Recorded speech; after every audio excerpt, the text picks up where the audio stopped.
আজকে আমরা শিলুয়া থেকে বর্তমানে কাপনা পাহাড় চা বাগান, আর কাপনা পাহাড় চা বাগানের যে ভিউগুলো আপনারা অবশ্যই দেখতে পাচ্ছেন।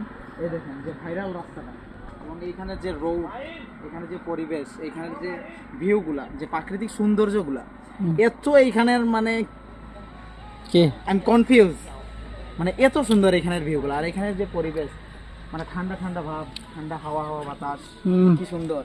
আমি আছি, আমার সাথে আমার ফ্রেন্ড সার্কেল আছে। বর্তমানে আমাদের বাসা হচ্ছে শিলুয়া চা বাগানে, আর আমরা এসেছি কাপনা পাহাড় চা বাগানে। আমরা কে কে এসেছি? ইমনদা এইদিকে আও। এই দেখেন, এই আছে আমার ইমনদা, আর এই হচ্ছে আমার সাইকেল। আর এইখানে চিল, আমরা মানে আজকে কলেজ থেকে বার হয়েছি চিল করার জন্য। এখন আমরা একটু চিল করব, মজা করব, আর সবার সাথে দেখা সাক্ষাৎ করব। আর আরেকটা বিষয় হচ্ছে, এখানে আমার কাপনাবার সবচেয়ে কাছের মানুষ যে আমার দাদার সাথে আজকে আমি দেখা করব। দাদা কিন্তু আমি সকালে নক দেই নাই, কারণ হচ্ছে একটু প্রবলেমে আসলাম। আর এখন তো হবে একটু চিল হবে নাকি? হবে তো চিল।